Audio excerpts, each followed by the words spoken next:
हाय, मैं डॉक्टर आराधना, fertility expert, Delhi और NCR से। आज बात करते हैं मिथ्स रिलेटेड टू आईवीएफ के बारे में।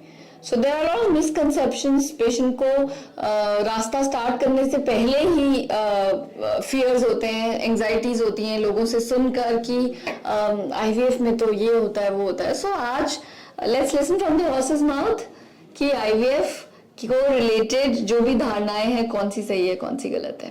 पहली, IVF is for older people and IVF is the last resort. बिल्कुल नहीं। IVF can be offered to younger people. It depends upon the indication. It can be the first option for people who have no sperms or maybe tubes blocked or something else.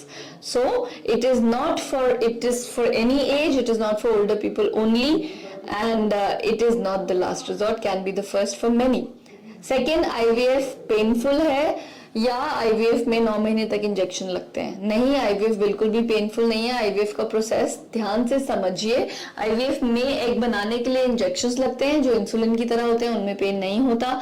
और IVF के बाद हिप्स में injection लगते हैं जो painful होते हैं, but वो थोड़े ही दिन के लिए होते हैं। And once you are pregnant you see the baby's heart beat, then that pain is forgotten. Then क्या आईवीएफ से हम मोटे हो जाते हैं या उसके हमारी बॉडी को कोई साइड इफेक्ट्स तो नहीं है? बच्चा चाहिए, आईवीएफ करना है तो करना है।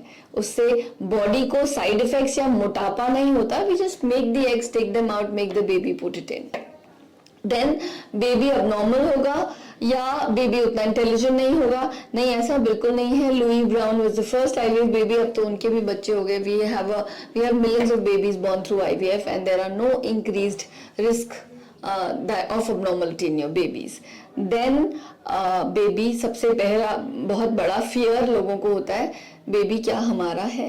Baby would be ours or baby is not yours if you undergo IVF. People come and tell you. So not at all.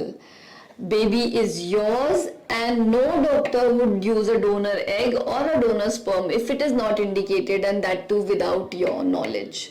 So if you need it, you will be told properly, taken a consent, then only it will be done, unless until you want it.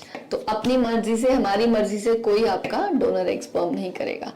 Then IVF requires bed rest. बिल्कुल नहीं। हमारे patients IVF के बाद अगले दिन विदेश चले जाते हैं, मेट्रो से सफर कर रहे होते हैं। आईवीएफ में थोड़े दिन हम बोलते हैं rest, otherwise you can continue your job. IVF does not require bed rest.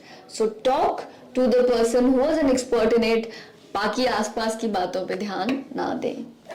Bye.